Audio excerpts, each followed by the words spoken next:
Good evening to you and welcome to this program of Walter Rodney Groundings. I'm your host, Deon Abrams, and with me on the program this evening I have one guest, none other than our brother Tacuma Ogunseye. And together we'll be talking about current issues in the political landscape of Guyana.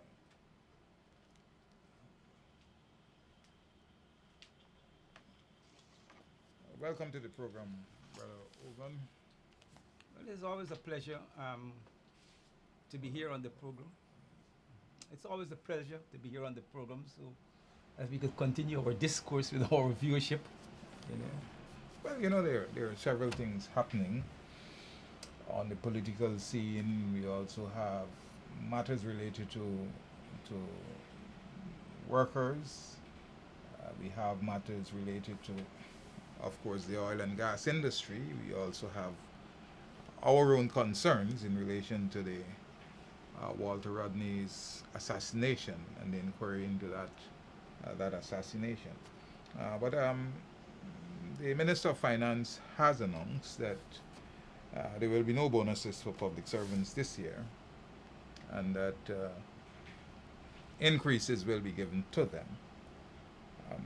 Are there any concerns in relation to the announcement by the minister as a man who has championed workers' rights and all of these things? How concerned are you about it? I think the concern goes beyond me personally. I think the Okay. WPA, as we have been expressing on this program for years, have been very concerned that having made a commitment in the 2015 elections in our manifesto that we will reinstitute collective bargaining and to give the workers and the unions a chance to determine the value of the workers' labor power.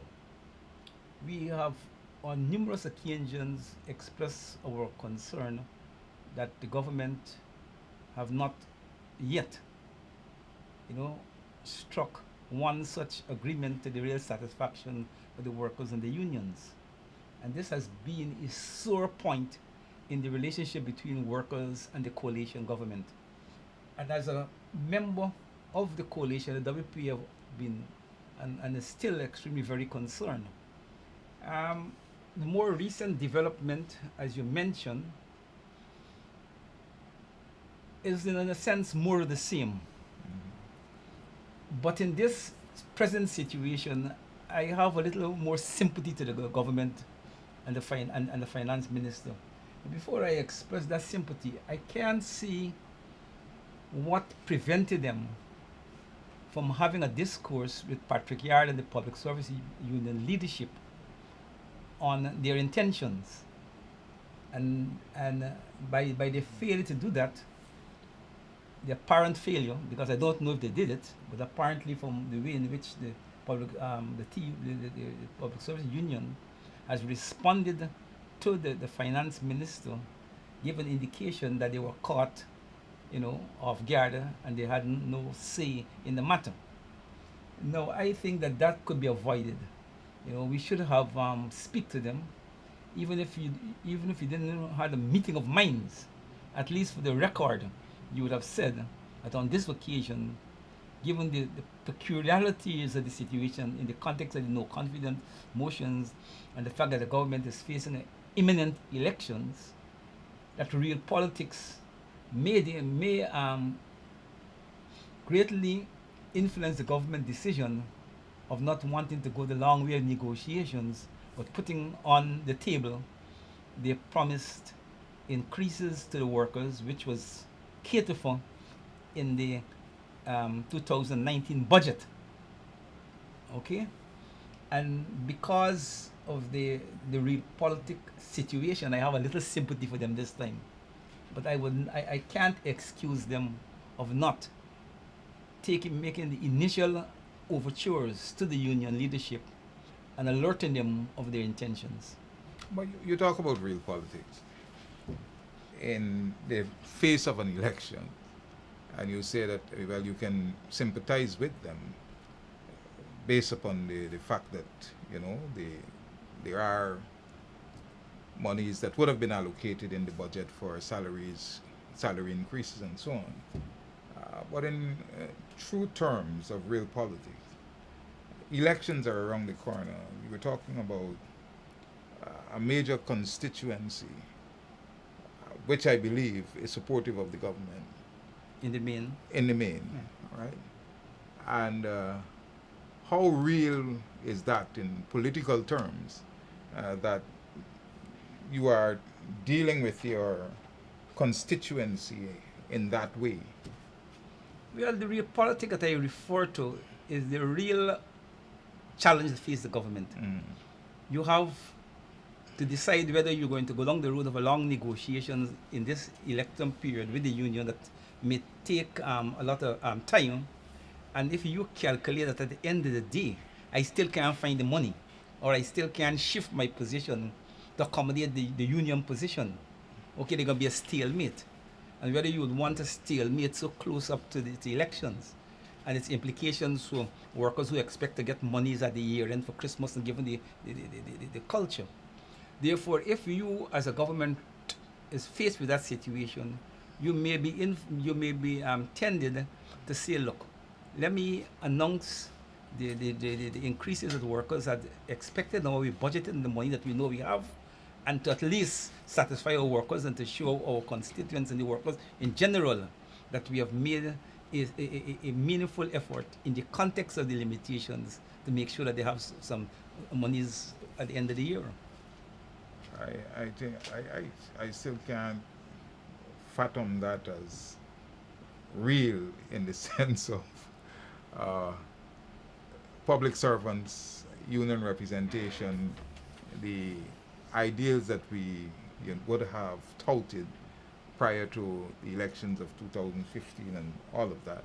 And the fact that the history is 4 years, that there was no real negotiations, Yeah. right? So the precedent would have been set that it is the attitude of the government towards the workers. The teachers had to go on strike in order to get some semblance of negotiation. And I don't really think that is the kind of politics that we want. No, that's not the politics we want. But you Um, see, you have to ask yourself, if they go the other road. Yeah, but the negotiations would not have had to be long. Like you said, No, but if the you can't, ideal if you thing to can't do- find, since if you know you can't find the money is not there. You can't have access to the money. You can remember the government spending is restricted in the context of the no confidence motion. Therefore, in a real way, you can't deliver anything significant beyond what you planned for in the budget. But you're predisposing that the union will not be amenable to such a position Well, by not calling them to sit and to have no, as I an said, explanation, they should right? have discussed with them. But I'm saying, I'm trying to explain what I think is what they were fearful of getting themselves entrapped into a protracted negotiation that could get potentially bitter. And at the end of the day, you just don't have the money to pay anyhow. So you know upfront there will be no agreement that satisfies the workers and the unions. And you'll have that at the board to the just at the eve of the elections. Whereas they would say, look, we share money at December, so at least, even though workers still vex, they get the money. You know, that's the kind of real politics I'm referring to. Not that it is correct, but I'm just saying that was the kind of things that probably have influenced the approach on this occasion. Well, I don't know, but if that's your reading into it, I think we have to do things differently. Yeah. As a government, that would have made promises to the people. We criticize the PPP a lot for treating workers badly, and the record since the APNU came into office in relation to the treatment of workers and negotiations, I mean, frankly, has not been in any sense, what we can uphold as right and just. And they need to review that and understand that the process can be followed, and you don't have to wait like Jack Dew has been doing all the time at the end of the year to say that negotiations are going to be dragged out. If you had started the negotiations early, then you would have known where the union is in terms of their position and where you stand in terms of your ability to meet the union's position. So But we are here, and it's another year. Somehow we tend to believe that all the ill feelings will be washed away because it's Christmas, the end of the year, and the workers got a little pocket piece and so on. What about the bonuses? I hear a lot of talk about and the bonuses and people's concern I about. don't know. I haven't been following the government history of bonuses. I know the first 2 years, in 2015, 2016. I know the grant increases plus bonus. Mhm. I don't think they did it in 2017 and 2018, so they don't have a record of, um, granting bonus annually. I think their argument is that they were more concerned in uplifting The the standard. salaries and the benefits of the workers rather than um, focusing just mainly on year-end bonus.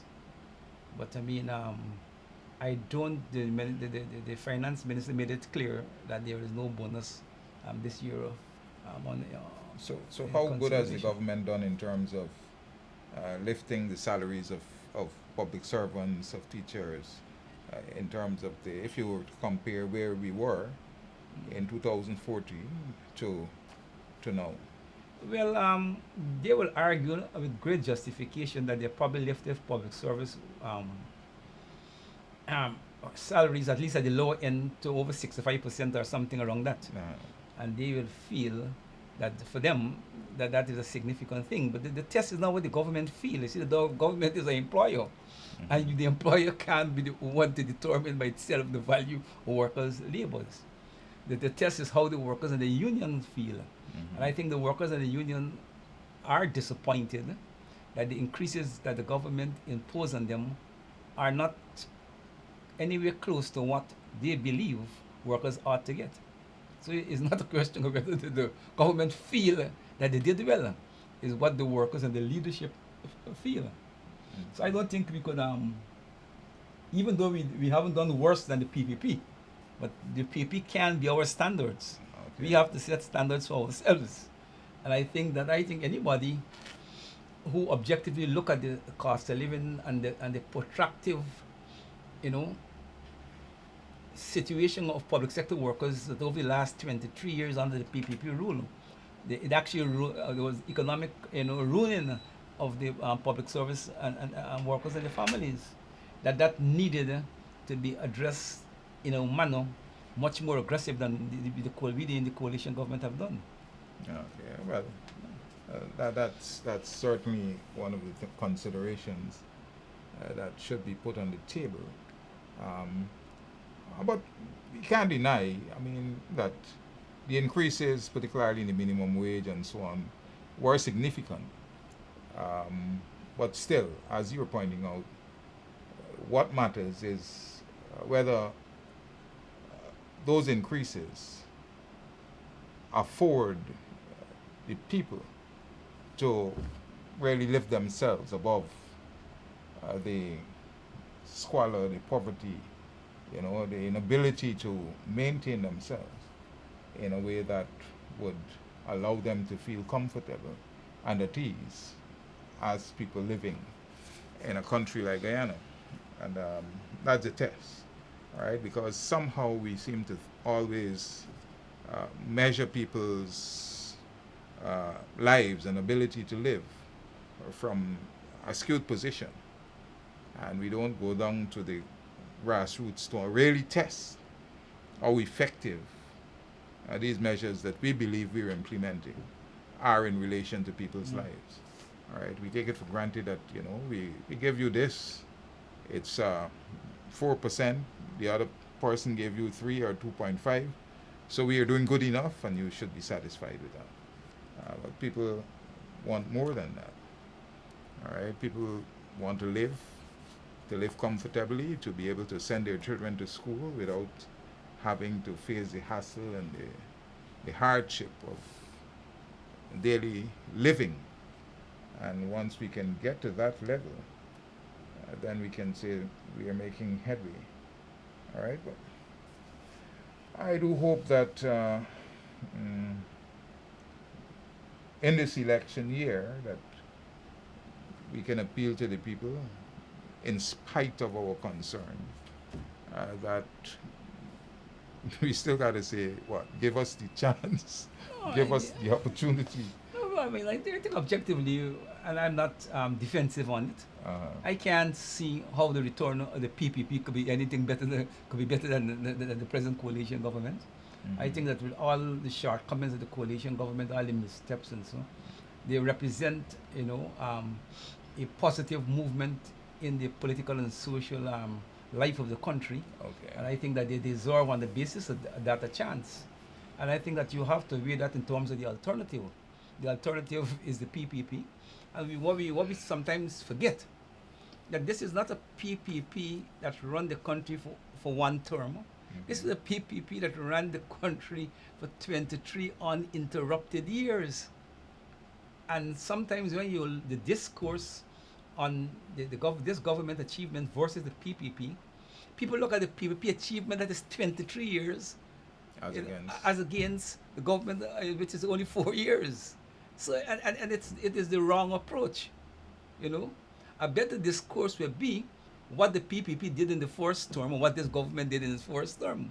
But that's not where the discourse go, because those who control the propaganda and who control, public discourse, for various reasons, some partisan, some basically lack of, vision and a sense of social responsibility, cultivate the atmosphere that this government's tenure, okay, must be judged against a PPP tenure, like if you were watching at 23 years versus 23 years. And I think that we have to struggle in these elections to point out to the electorate that it is the wrong approach. That even if the government, didn't make as many missteps as it did, some of the fundamental challenges that they inherited could not be resolved 100%. Cannot be resolved because fundamentally, the people create a criminal state, and it fashioned the economics of that state in a way to empower its lackeys, its friends.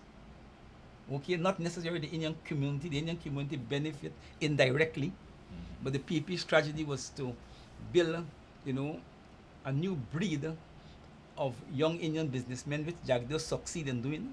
And probably that may be one of his lasting legacies among the Indian community, that he built a new breed of Indian businessmen based upon criminality and skullduggery, and made them very rich and powerful. Now, when you inherit an economy like that, and as a government you have to reconfigure the economy, and you got to deal with the reality, you find yourself in a lot of real difficult problems, both economically and politically and socially, because once you begin to squeeze out those who had inherited the economic privilege based upon the PPP patronage, once you begin to deal with that in order to balance and to make the scale more even and to allow real economic forces to have a play, you're going to be accused, as the PPP has been doing from day one, accusing us of racism and victimization of Indians. But they don't say it now too much now. If you notice, the last year or so, they have gone back on that because they realize that it can't stand the test. That this government have done very little to really dismantle the Jagdeo PPP state and to empower its own constituents. They have done very little. So the people recognize now that to beat the drum is pointless, because all the government got to do is to publish for the world to see the contracts. And if the government, since the government is one of the major spenders in the economy, and he who gets the government contracts get the hunk of the economic pie in this country. And all the government has to do is to publish those contracts and compare it with previous years of the PPP. And you will see the the majority of cases, the beneficiaries are the same PPP elements. So the PPP realize that they can't hold water. So they're a bit on the retreat on that. But we have to bring these things to the consciousness of the electorate, so that people could understand that this propagandizing that the PPP is going on with in trying to paint the coalition and the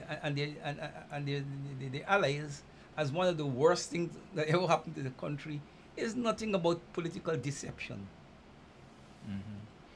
All right, the point that you've made, that most of the contracts are still in the hands of those who would have been created and nurtured by the PPP to become elite businessmen. We still have the legislation, the legislative aspect that would have, you know, basically sidelined certain people who would be inclined to bid for contracts because of the conditions that are outlined in the Procurement Act and so on, and the Act for getting contracts. And that act was put in place by the PPP. By the PPP, yeah, but how good is it that the government still has not been able to deal more openly with Guyana as a country, so that these, elites, created elites, are still getting the major chunk of the pie? How is that a plus or a minus? No, it's not a plus. Clearly, it's not a plus, because you actually guarantee the continuation of basically the old order, and you empowering economically and politically the very forces that are hostile to you and hostile to the country, But on the other hand, because of the nature, or the ethnic nature of the society and the ethnic sensitivity, you see, what Jagdev created is in the real put the country in one of the worst situations in the history of the country in terms of race relationship. You see, the ethnic problem in Guyana between African Indians, Amerindians, and so forth, were rooted in the doings of the colonial master, the white people, when they run the country, and the way in which they divide and rule, and the way in which they organize things. But no post-independent government has done what Jagdev have succeeded in doing, in removing assets from the state at the magnitude that he did to his constituents, making the racial divide economically between African Indians and Indians and Amerindians the worst in the history of the country, and driven by internal dynamics, not by the colonial masters. And this, to my mind, will be the most damaging part of Jagdev and the PPP legacy. So they have left the country in an ethnic entrapment that we don't know how we can get out of it. And I think that the coalition government, have not find the right line of march to deal with this problem. And there's a lot of reluctancy, to face it front on. I know in the early days of the coalition government, there was a kind of a sense that, look, we're going to allow the AFC to deal with some of these problems in the Indian community, because they are better placed than probably ACNU in the Indian communities to begin to cultivate the kind of politics that will make it possible for us to renovate these relationships. And the AFC was given literally a free hand to design the coalition line of march in important areas of that relationship with the interface with the Indian Guyanese community. And I don't think they have done a good job, basically. I think what they did is, instead of trying to root out or to destroy PPP structures, they try to co-opt them into the AFC, right? They try to make peace with them and try to see if you could win them over. And in playing that kind of politics, what actually happened is that the people were able to exploit whatever advantages an association with the AFC gives them, at the same time to maintain all the advantages and the connections with the PPP. So what the AFC ended up getting stabbed in the back. And by extension, the coalition gets stabbed in the back. right? One would have argued that probably a more direct frontal attack on those, you know, institutions like PPP thing, and forcing people to choose one way or the other might have been a better approach. But as I said, they go for try to see if they could buy them over and to win them over, and and we saw it didn't play well, and the most dramatic part of that is the Chanchadas, a defection Sharon, of Chanchadas, defection to the PPP, which shows that that approach didn't bring much to the AFC or much to the coalition in terms of creating in the Indian community social and political relations that will help a meaningful part of that community to move to new sustainable politics, not influenced by the PPP. You see? Because that's what the AFC and the coalition was hoping, that with coming to power, the coalition, including the AAPMU and the AFC, would have been able to make more inroads into the PPP constituency and to have a kind of sustainable presence, right? But what we have seen is that the AFC made some inroads, and as far as they made it, they lose it. It was a flip-flop because it wasn't really rooted in ideology and real long-term attachment and allegiance to the AFC or to the coalition, you know. all right, but you mentioned these things that this cabal, uh, these connections were shaped by the Jagdeo administration, where basically major segment of the society was ostracized, alienated, and this group under Jagdeo emerged as the elite in the society, based upon the resources of the state, as you mentioned. Now, recently on Kaito Radio, the presidential candidate for the PPP, Irfan Ali, has stated that he wants Jagdeo to be his vice president. How do you see such such move and such pronouncement by Irfan Ali in relation to Jagdeo and in relation to Guyana as a whole? Okay, nothing with the PPP, Jagdeo and Irfan Ali is really surprising. But I mean, one, let us try to be objective. Now, Irfan Ali, say from the time he was being nominated, and the time he won Did he win?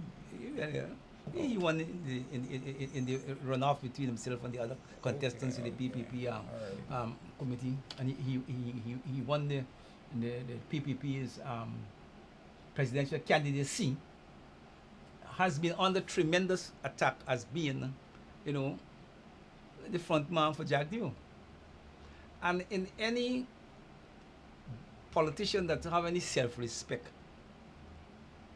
one of the things you objectively would have to struggle for is to show independence from this person to whom the public is saying that, look, you are just a front man, you know, for him.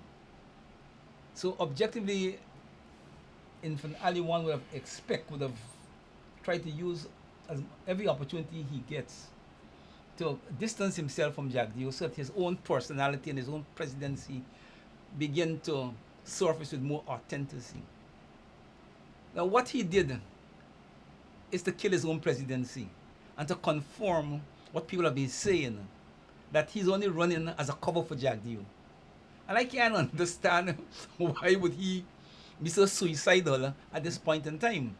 And I think he must be intelligent enough to know to go out and to make the statement that he made, that he would like Jagdeo to be his vice president, would raise up all again, you know, a new rung of this discourse, you know, about him being just a front man for Jagdeo. So I have to ask myself, why would he do this? because it is not in his best interest or the party interest. But I think it's payback time. My sense is Jack Dio decide it's payback time, and you have to go outside there and to, regardless of the odds, and make this statement and begin to create the condition in the country, hopefully for the acceptance that I, Jack Dio, okay, will be, a major player, you know, at the level of the presidency. So I don't think it is in Ali's own doing. I think Jagdio, the whole timing and everything got the hands of Jagdio, who instruct Ali that this is the time to raise this matter, okay? And of course, he can't do nothing else but to do what Jagdio want. And that's how I see it, you know. But the PPP, I mean, this is not, Irfan Ali is not the only so-called puppet presidential candidate and president. Ramatar had the same kind of, people believed also that under the Ramatar's administration that Jack Dew was the force behind the PPP's administration. Uh, what is it about a party that has the likes of Gail Teixeira, Frank Anthony, Clement Roy, all these people who are supposed to be leaders that go dim bite, that they can allow themselves to be so manipulated and so dictated to. I mean, we don't, but I mean, it's something to think about. And look, for the society, how well, deal with that question, then I'll ask you. Okay, I don't want to barrel you. We got to make some deductions. Now, I think Roy will never find full acceptance in the PPP because he's not seen as an Indian. Okay. And I remember, he had a bad experience with them on his ethnicity. The forced he into actually literal tears. Okay. Gail got the same problem. She's European, she's Caucasian, and she is not considered Hindu. Okay, and I think that she'll always got some problems with, because the PPP is basically an Indian party and a Hindu party. This is the first time in the long history that a non-Hindu is being placed to become the presidential candidate for the party, which shows the long history. So I think that there's some of that, but I think ideologically, the PPP and have schooled its leadership and its membership into accepting the dictates, of the all-powerful leader. And when you had Dr. Jagan, who was the founder leader, as the all-powerful leader, even though it was problematic, it was not as problematic as it is today. But with the departure of Dr. Jagan, the culture that was created during those long years are still rooted in the PPP leadership psyche. And when a person like Jagdio came to the ascendancy and control the state and the party, and to use it in the way in which he used it, he puts a very high risk on those who want to differ with him. And I don't think none of them were able to demonstrate any consistent opposition to Jagdio, either privately or publicly. So Jagdio have been able to use the party culture, his long ascendancy, because he's the longest serving president in the country with a powerful presidential constitution, to reign riot in the party. And even though he's not a presidential contender, he has been able to maintain the stranglehold on the party that none of them could have seems to be able to challenge in any significant way. And I think that is what explain. They don't like it. A lot of them don't like it because privately they will curse Jagdio, but they never challenge it politically, publicly. And they also tie that to the sense, because they come from a culture that believe that if you criticize the party in public or you show division in public, you weaken the party chances of holding on to power, and now they're in opposition of winning elections. And they come from the school that believe that regardless of what, more could be achieved politically by us, you know, just staying united regardless of what. I think that is what drives them on. The Jagdeo is in a position to take full advantage of it.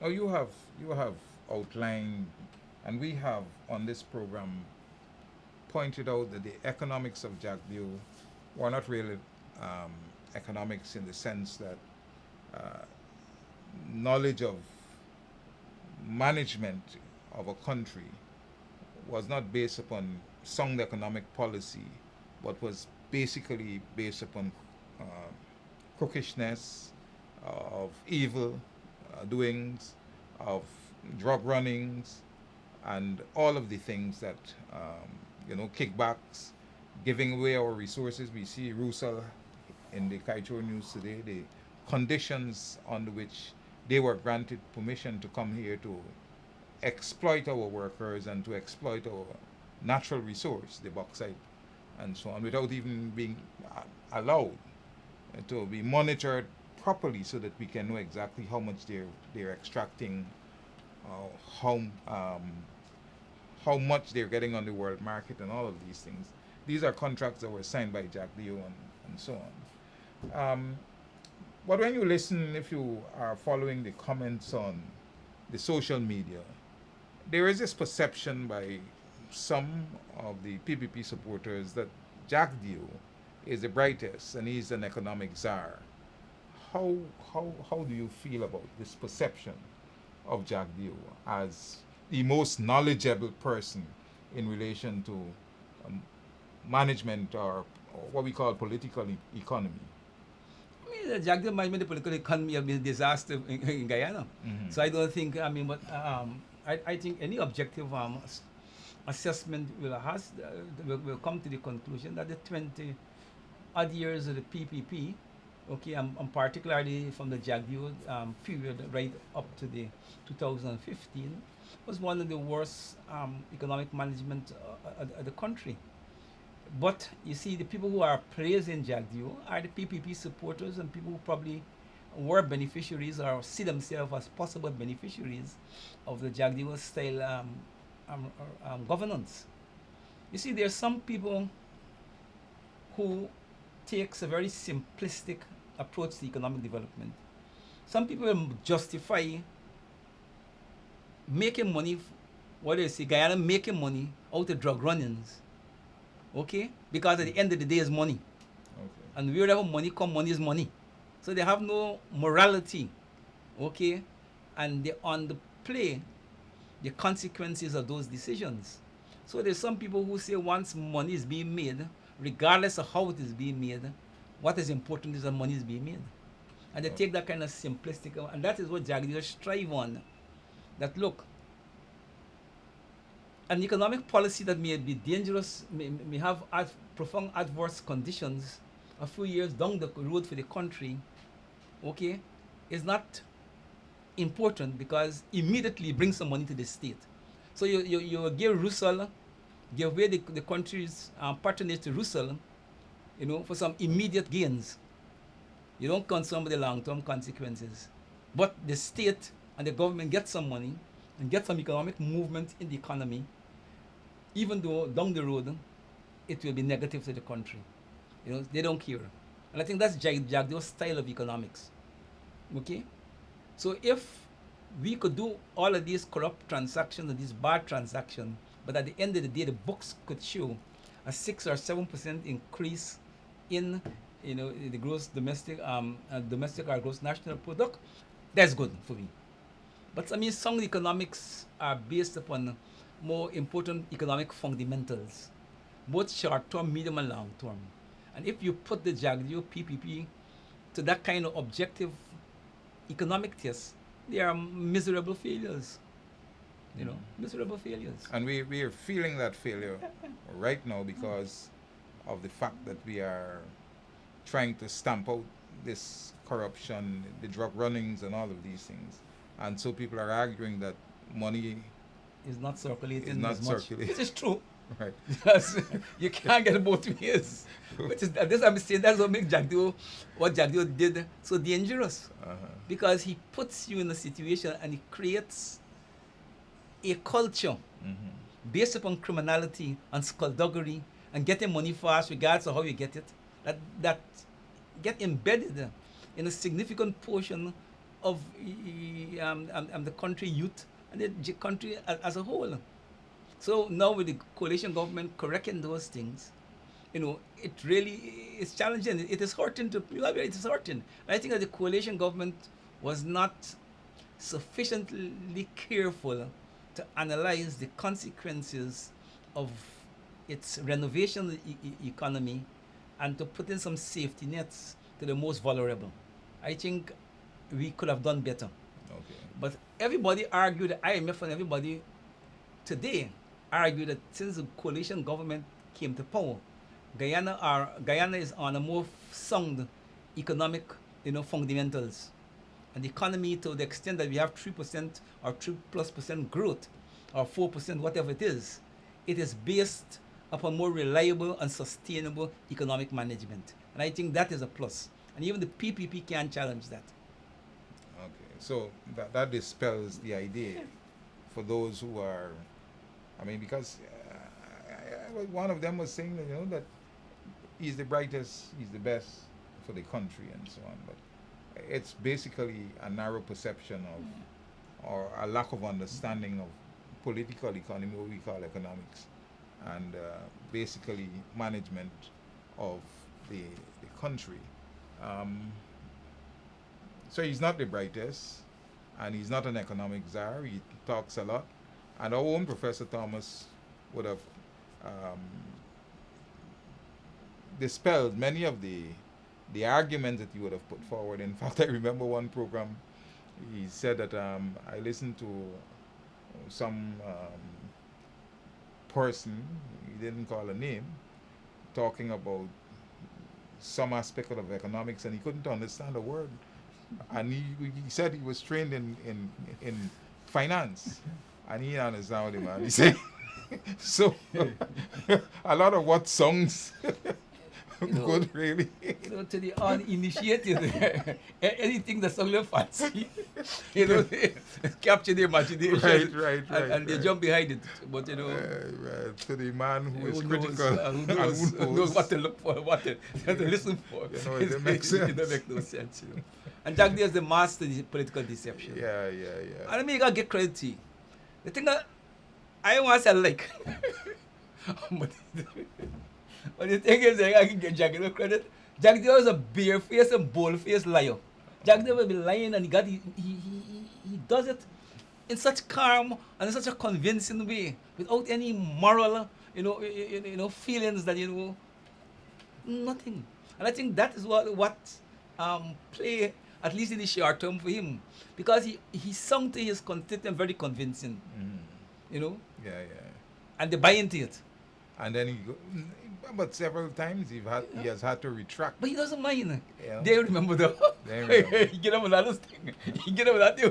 Every day. There's something new coming up. Something new, you see, so they got time for. Right. So that is already in their psyche, their consciousness, and then he comes with something else, and so they're constantly being bombarded with. It's who study propaganda know it. If a man was to lie about you or say something in the public media about you, even though the paper may retract it, even though you might be in court, let me say 20,000 people hear the thing. You can't have no certainty 20,000 people, all the people who hear your retraction or hear the paper retraction. And a lot of people will go with the view that this is it. And that's what propagandists, politics specialize on. That say it's some people can believe it, okay, and they can't watch it 100%. And Jack is the master there. They can't watch it 100%. Okay, it's something that people out there should consider, and they should be more analytical. But then we talk about the ordinary people I think that time who have not that kind of, insight into many of the things that sung. And especially when the thing become like complicated, Right. And that's where people like Jack takes advantage of people's lack of knowledge. Yeah. Right. Now, negotiations are ongoing between the APNU and the AFC ongoing. I put Mhm. that in uplifted commas. What's the status of? Well, the first point I gotta make is that I'm one of the negotiators, Okay, and that position itself also put some limitations on what? on how I could Okay. engage. But there have been sufficiently information out there which force was put into the public domain by the AFC and get rebuttals by the APMU, and you know both the president and Ramatara, Ramjatan. Ramjatan, sorry, Ramjatan had met, and they've reached some sets of agreements, which in my view was very helpful to the process.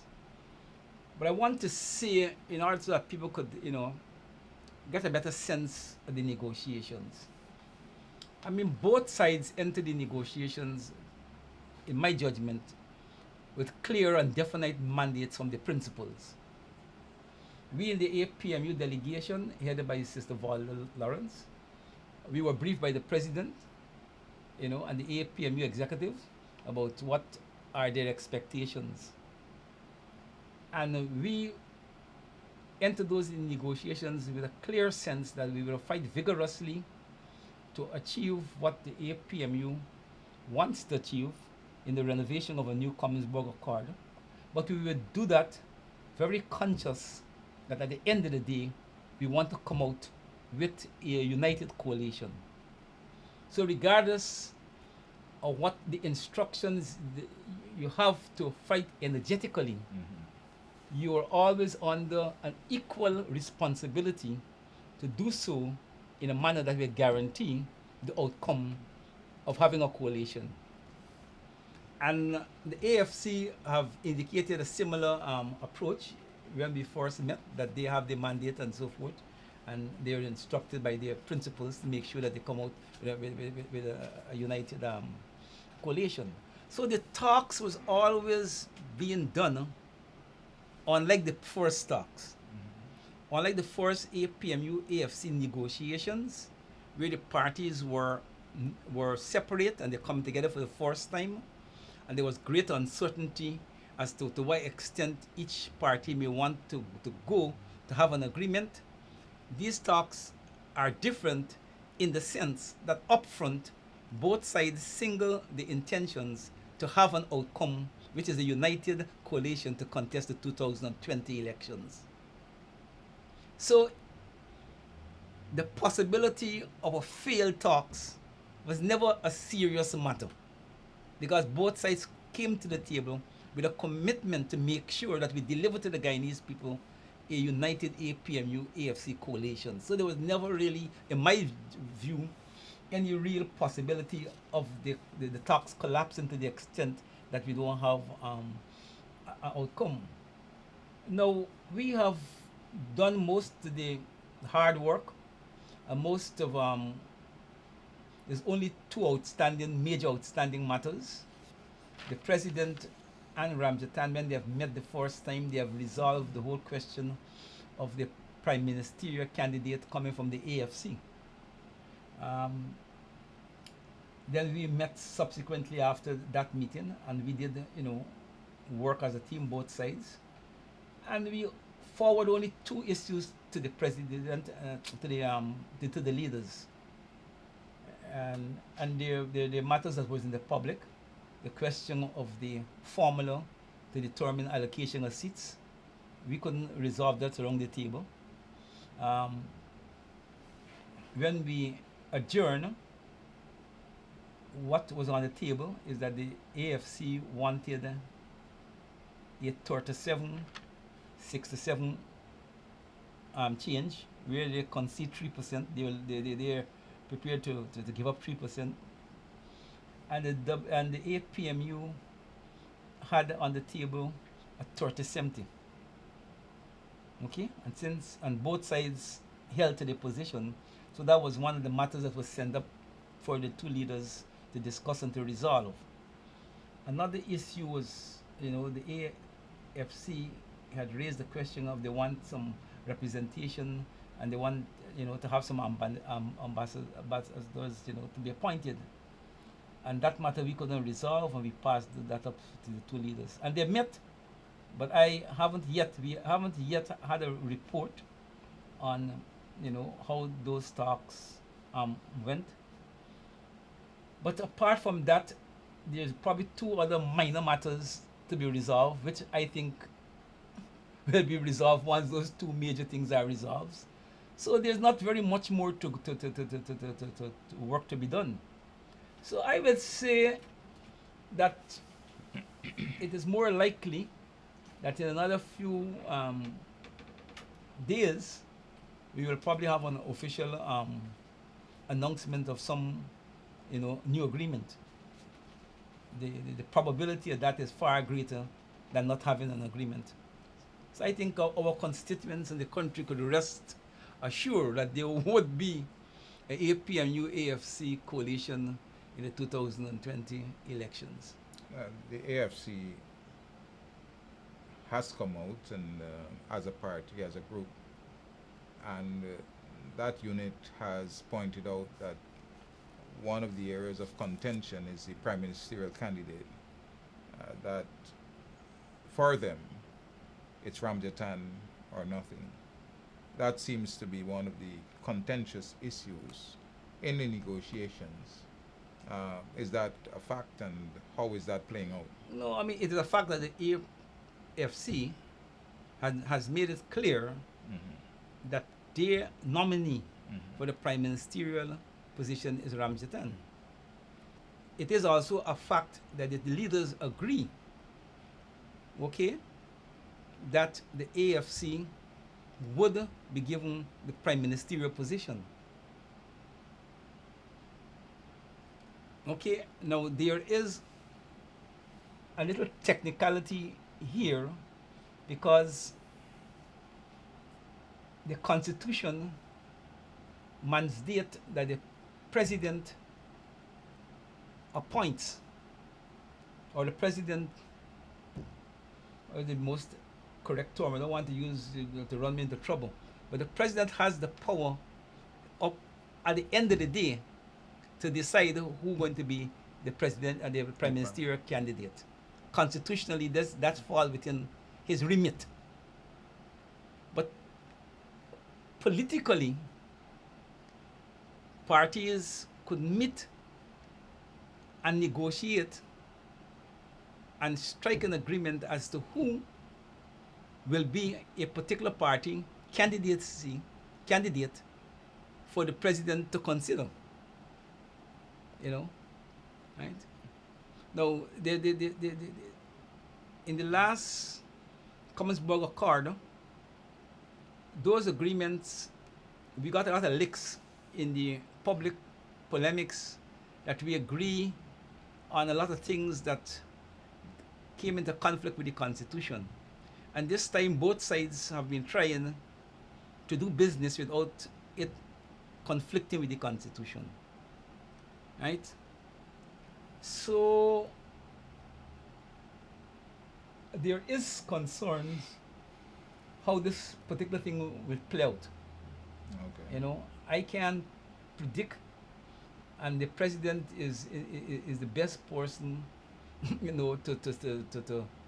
to say, But I will say that at the end of the day, there will have to be some total clarity and agreement before long, because there's some implications, because and this is what we are personally concerned as a political actor in the equation. I don't know whether it will be in our best interest to go to the elections without a clearly named prime ministerial candidate. It will be going against the grain of the political culture that have been established over the decades in the country. Right? Some people could argue that you don't need to name the prime ministerial candidate before the elections. That could happen after the election, but it is going against the grain of what Guyanese get accustomed to. And it does create a field day for the PPP and your detractors to spread all kinds of confusions, about what will going to happen subsequently. And in this situation of racial suspicions and animosity, I don't think that would be in the best interest of the coalition and the country. So, so I think that this matter will have to be addressed beyond doubt very soon. Very soon. I will be. It will be high risk to enter the elections without that being addressed. And we have to be careful because you see, I know every election is a new engagement, but I probably may be more conservative than some other elements in the APMU AFC coalition that in the matters of electoral behavior Guyanese population, I'm old enough to see and to know that there haven't been much movement outside the norm.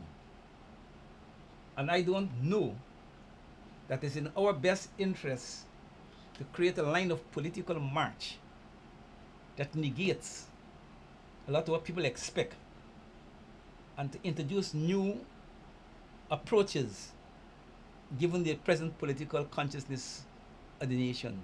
I think it's high risk. You know, one of the criticisms they used to make it, both the PPP and the PNC used to make it WPA and other people, that the WPA is a party driven by the intellectuals, good theoreticians, and they used to say we politics is above the head of the people. We correct, we got the nicety ideas, the correct perception of the thing, but the people in there.